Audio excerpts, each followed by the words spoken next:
poems. Now let us begin with two discursive tracts. Now these are tracts which actually question, these are essays which question the concept of the Hindu nation. Now, historically speaking, during the 19th century, what happened is the ideal nationalist household was overwhelmingly imagined to be a Hindu household, and the Hindu Porivar was conceived to be the basic unit of the nation. So, the Hindu Porivar was the embryonic nation, and this embryonic nation had to be saved from the materialist influence of the outer world or the colonial sphere. Now, having lost the power to govern the public world, because we have the colonizers there, the colonized middle class Bengali, they sought to reclaim and reorder the Hindu home generally and conjugality specifically as the last independent space for assertion of masculinity, autonomy, and inviolate selfhood. So, by the late 1860s, we find a deluge of male-authored texts talking about the responsibilities of women, what the women ought to do in order to make this home, this embryonic nation, a very prosperous one. Now, so what we find is that the revivalist nationalists, they were trying to create an idealized, consensual idea of a dominant Hindu way of life, a homogeneous domesticity, and so far it was thought that women were to be confined to the Antapur. The home was there daily, but what we find now is that the men were advising them, they were instructing women on functional knowledge, on their everyday lives. So it is as if a derivative intelligence that the male folks pass on to the women, because they as emotional beings do not have the intelligence to think and conduct the household. So it is the men who tell them how to become and why the necessity to educate them, to make them able wives, able daughters, and able mothers. Shumata, Shupunna, Shugrihini. Now, whatever the male ideas were, this nationalist redefinition of the griho or the home transformed the space into an arena of possibility.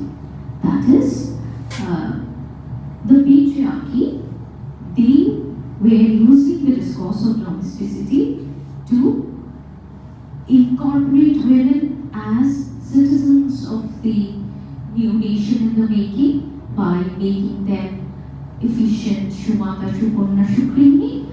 On the other hand, the women felt that this was an opportunity where they could intertwine the self, the home, and the nation. So, what we find is domesticity became equivalent to a female profession.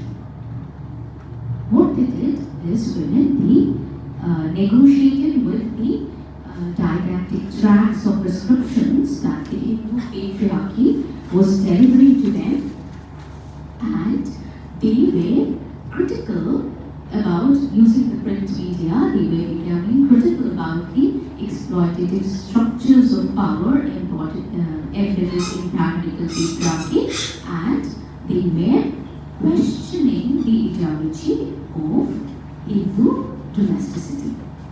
Now let us begin with the tracts themselves.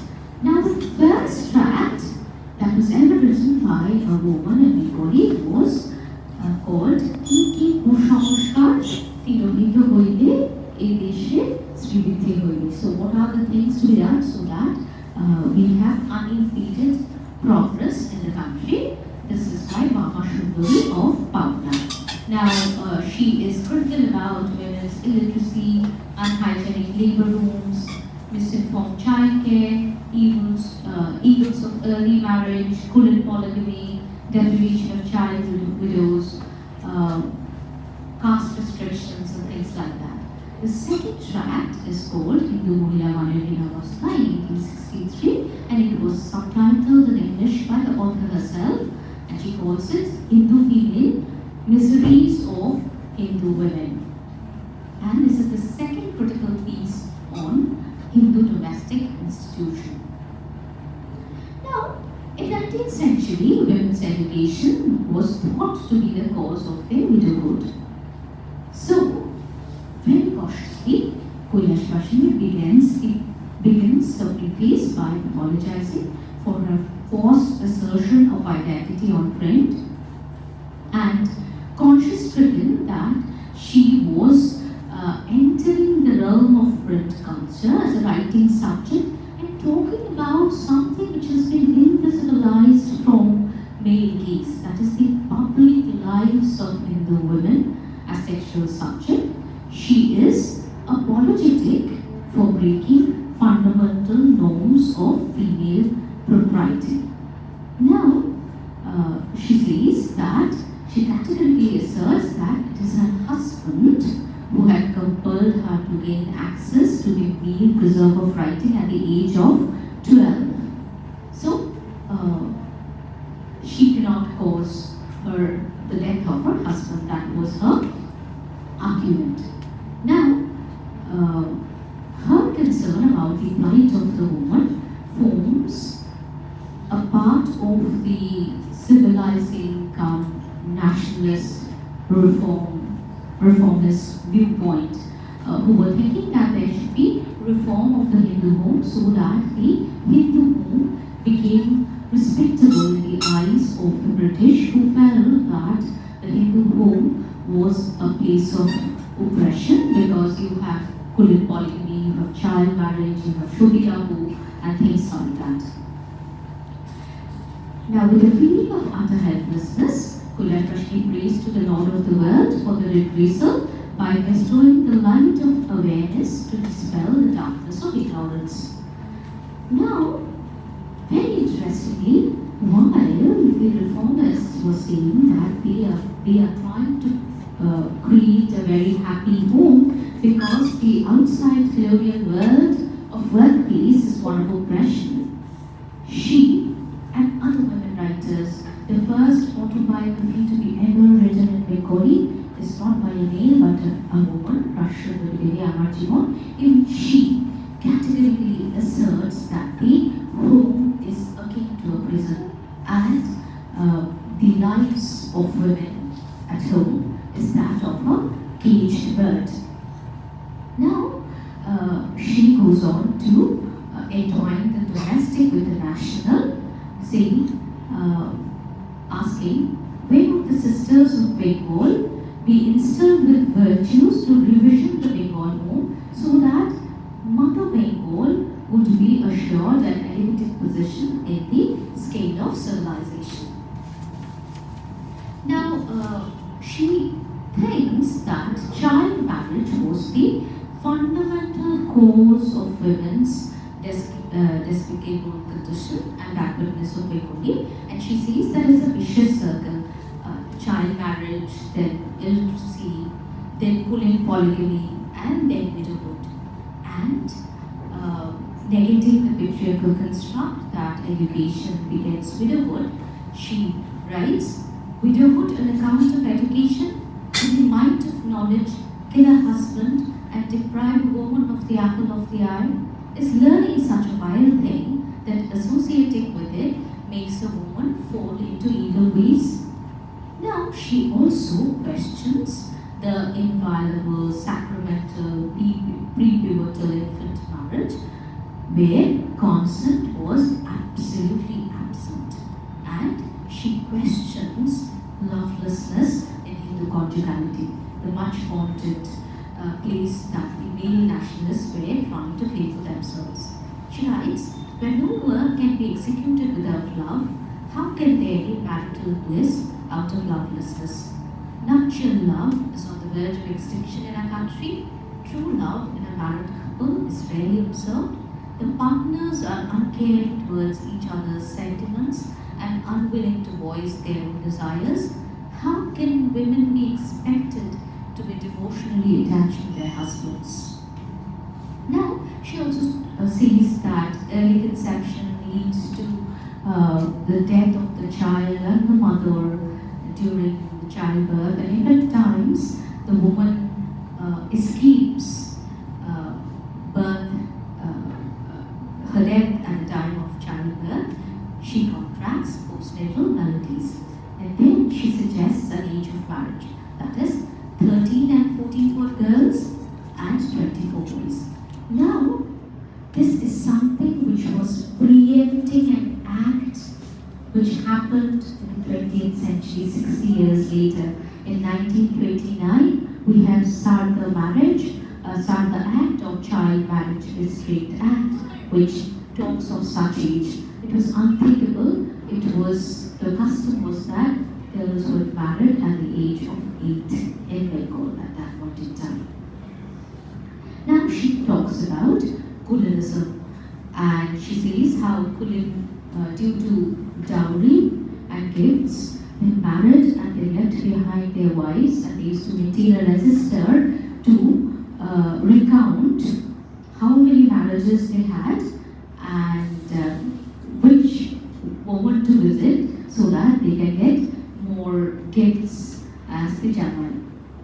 Now, a statistical account around 1888 reveals that in eastern Bengal, 12 Kulin Brahmins married 652 wives. That was the pathetic condition of women in Bengal. Now, she, with an unusual degree of awareness, compares the barbarity towards daughters amongst the Sikhs who killed them right at the birth, and that of Hindus who, apprehending destruction of the Kulo honor, married off their daughter to the horrendously ugly, blind, humpback, lame, dumb, deaf, and dumb. These are her words. And she says, had Bolalship, if you're aware, it was Bolalship who had brought in Brahmins from Kannauj and had started the Kulan system in Bengal. And she writes, had Bolalship not planted the poison tree based on the notion of clan-based hierarchy, this land would not have been contaminated by Kulanism. Now she goes on to talk about child widows, and having described the rigors of fortnightly Ekadashi fast, she again criticizes Hinduism. Very, very progressive text for times. She writes, "Hail Hinduism, thanks to you and also to the glorious one that created you. It is the widow who knows what fruits this religion has borne. O God alone knows where the grandness of this religion lies. O you friends who think of the good of the country, be enterprising enough to come forward to rescue of these women. O good Lord, deliver these wretched women from the dreadful whirlpool of early existence." Not only this, she singles out caste system as a structure that is an obstacle to the path of social happiness, economic prosperity, and political unity. She writes, this is 1863, she writes, had there been no caste system, we would not have been suffering such a plight. We could have effortlessly wandered in the countries far and abroad, and having observed the customs and manners and usages and practices, we could have exercised our intellectual discernment. We could have broken the shackles of unfreedom. Had there been no caste pride, everybody in unison could have sought knowledge to achieve advancement. The malfunctioning of the marriage system would have been rectified. If everybody belonged to the same caste, the commensality rules would have been broken and friendship would have emanated. In this fashion, Bengal would have become a haven of happiness.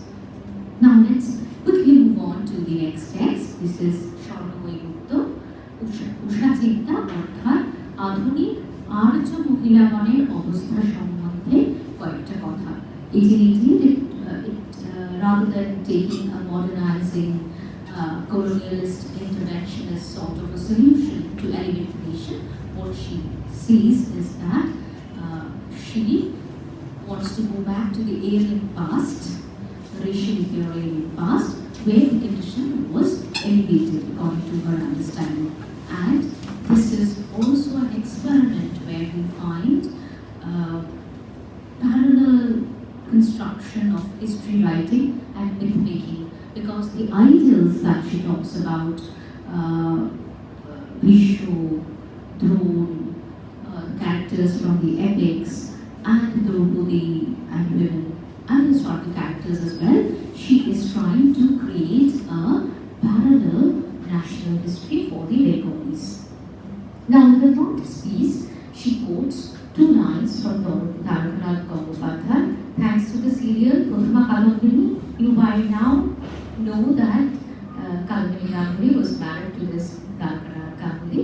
Now, she picks 2 lines from hers and says, if women of the nation do not wake up now, the country would fail to wake up. And in the advertisement of the book, she declares that if women could wake up the Hindu society from the slumber and attract their attention, then a mission for writing would be successful. Now, she likens the condition of women in Bengal to animals in the Alipur Zoo, who are open to exhibition to the Hindu society. And she laments, I do not know the degree of grief since one commits in the past life that leads a woman to be born in India. Born to shoulder the burden of family like animals, they are born in misery and die more miserably. Now, she says that just as the nationalists have revolted against the oppression of the indigo farmers and coolies in Assam, they should be fighting for the cause of the subjugated women of the nation. And she also points out the revivalists are under misconception that the women are complacent with their lot, because women's voices are invisibilized from the public world. And this is those who can discern the unspoken pain of the sacrificial animal, they alone can be compassionate towards the soreness of the woman's heart. Now, she says that during the colonial times, there are initiatives that are taken to uplift the women, but they fall through because of difference in opinion between the reformists and nationalists. She points out that there is no consensus on the type of education to be imparted, the type of marriage to be undertaken, the type of health care and physical culture to be promoted in Bengal, and she blames the faulty enterprise of the radical reformers who do not respect the public opinion of the country, and she denounces endeavors such as eating forbidden food, breaking matrimonial rules to wed untouchable Chondals or Nagasutras or scheduled caste now, and Muslims to Brahmins and Kshatriyas. And she also admonishes food being taken from Muslim.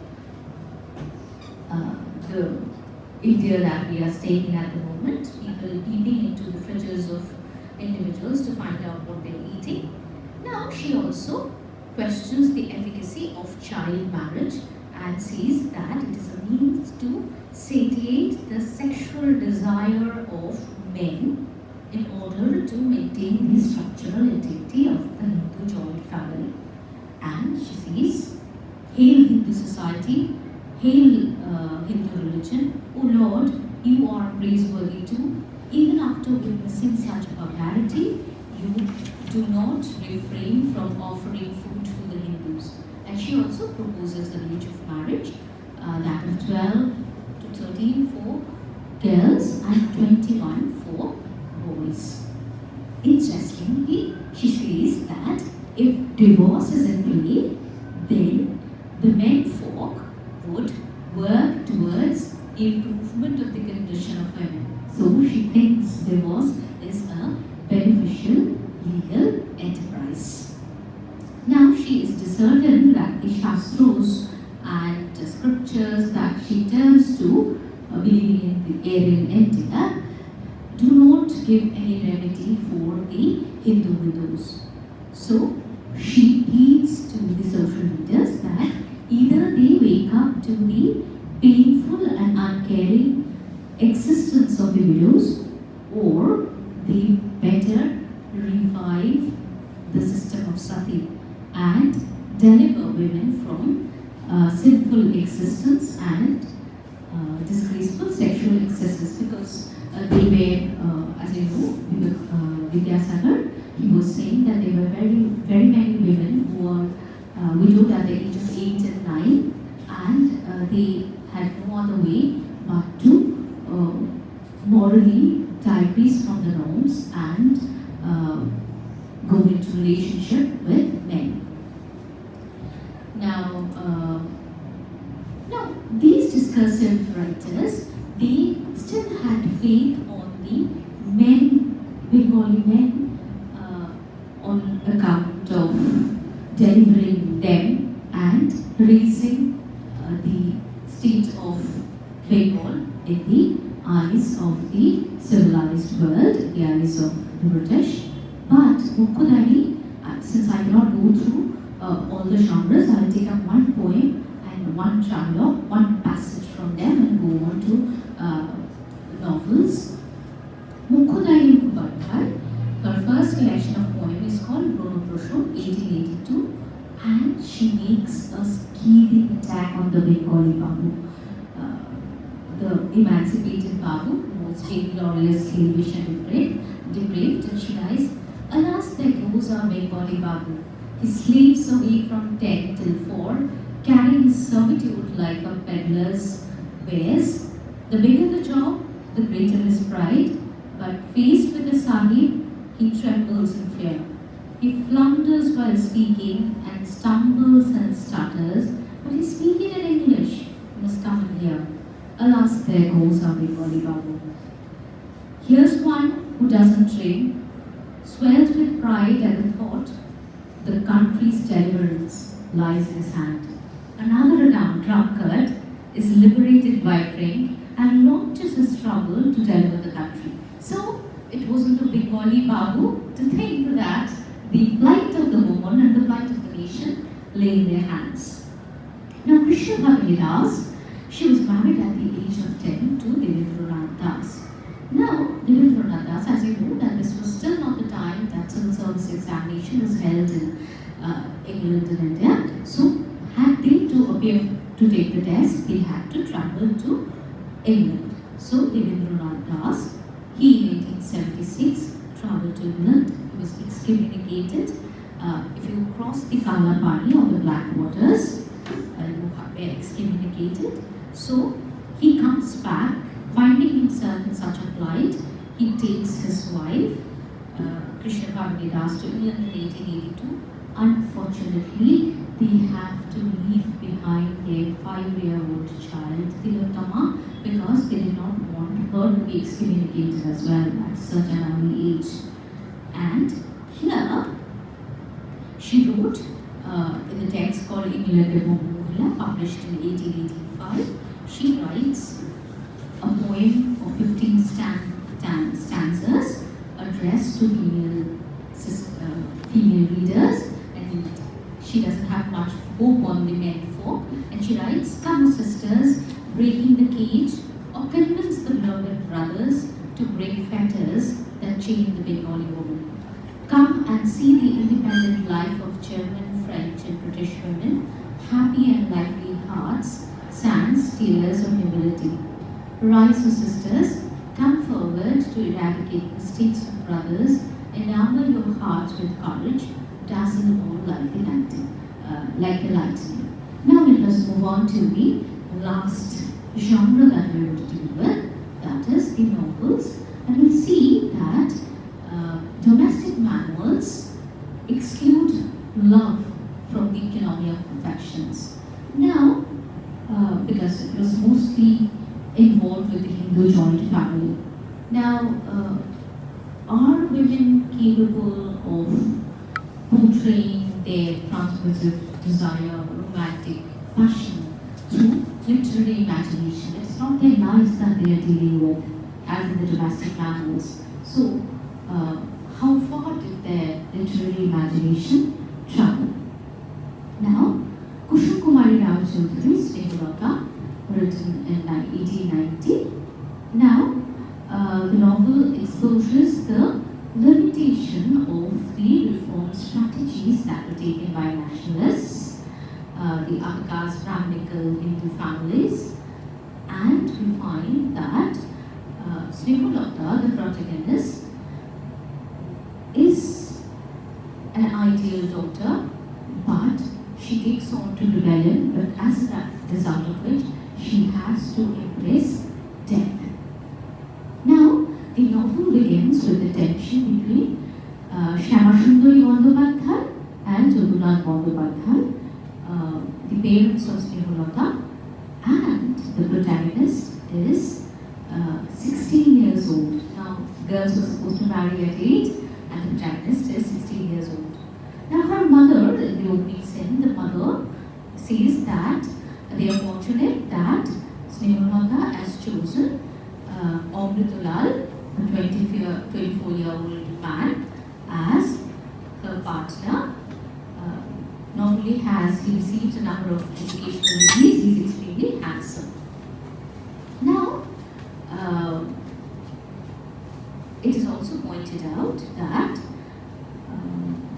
this Amritlal has unusual caste sensitivity, and the authors are drawn into the complexity of caste system, where Jadunath, the father, refuses to accept such a Purohin bridegroom who derides caste restriction, because he had seen Amritlal being compassionate towards the weak and the poor, defying caste restrictions, and he used to nurse the cobbler, a tuberculosis patient, ailing low caste people. So he said that he's not going to approve of the marriage.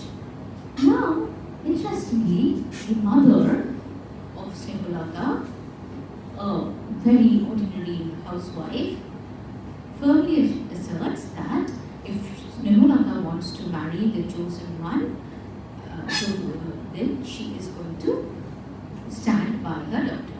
Now, Jodhular, his manly pride was hurt, and he decides to go off to his parental home. Now, this is a Kulin groom, Jadunath Bandyopadhyay, used to stay at the house of Snehulata's grandfather.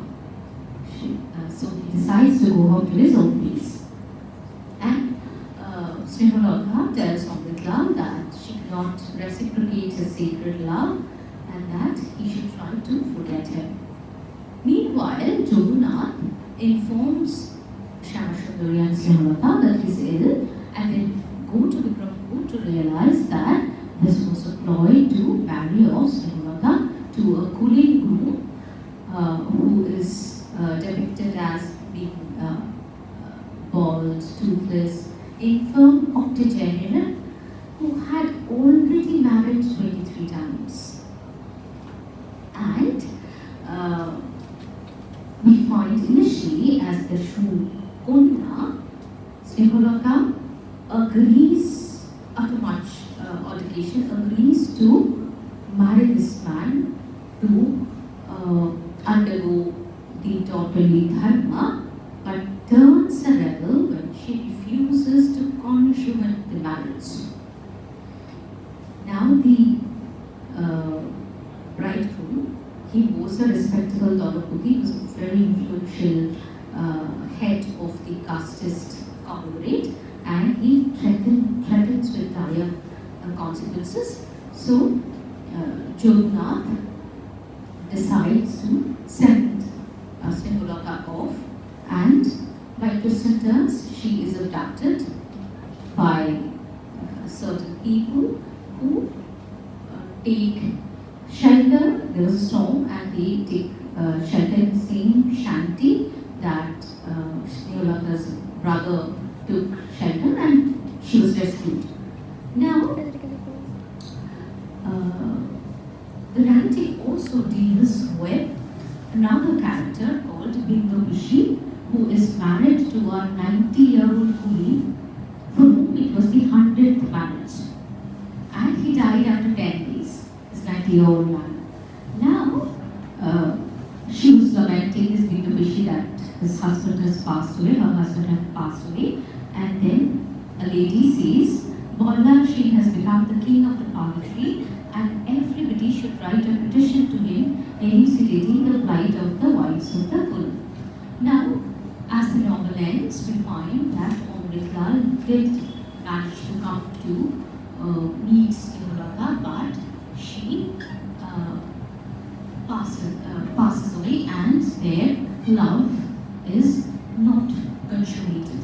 And let us quickly move on to the last novel, that is by Shaunu Kumari Devi, Kahake, written in 1898. And Shaunu Kumari, she was an accomplished novelist, poet, playwright, an essayist, a songwriter, a journal editor, and she had written 11 novels by then. Kahake was published in 1898, and unlike the domestic manuals, which tries to create desexualized domestic women, we see the protagonist Mrinalini as a sexual, emotional being rather than powerless women. We'll go to the text so shortly. And the interesting use of first-person narrative and personal pronoun makes one feel that this is an autobiographical narration of Shaunu Kumari Devi belonging to the Saint Tagore household. Now the novel opens with a quote from Canto 1 of Lord Byron's Don Juan. It says, "Man's love is of a man's thing, but it is the woman's whole existence." Now, Mrinalini says that in the opening line, at the opening of the book, she confesses that she loved even before marriage without any thought of getting married to that person. That was not her first and last love, for she loved even prior to that, for her heart was never vacant. Now, this is absolutely a daring proposition coming from a woman's novelist, because women's characters were judged by what they wrote. Now we are told that Mrinalini had lost her mother in infancy, and she had very deep affection for her father, who was a deputy magistrate. The story begins with Mrinalini being closely attached to the 8 or 9-year-old class monitor, Chottu, and she narrates that as she possessed professed love for her father used to kiss her back, and she wonders, since Chottu doesn't kiss him back, does Chottu love him the same way that she does? This is an age 9, like very small child who thinks so. Now she was in that school for only 2 years, but this Chottu leaves a permanent impress upon her. In the youth, she met Mr. Ramanath Ghosh, who was a friend of her brother-in-law, and she fell for this Mr. Ramanath Ghosh and desires to be the virtuous wife of Mr. Ghosh. However, Mrinalini overhears a conversation between this Ramanath Ghosh and Dr. Vinay Ghosh, who had come to their house, and it is even revealed that Mr. Ramanath Ghosh was engaged to some Miss Clay in England. Now, moral corruptibility creeping into her self-chosen love, she no longer perceives marriage as an institution that completed woman. And like Muna animalistic love of a woman's life that patriarchy claims. She writes, "The man who is the object of my forgiveness can never be my lover, my husband. Just as a man desires eternal, untarnished purity from his wife, yearns everlasting devotion, I too want to possess his entire existence as mine. I can pardon him, I can even marry him if need be, but he cannot enter the sanctuary of my being." And she says, "Will such manly feeling in a woman be treated with compassion?"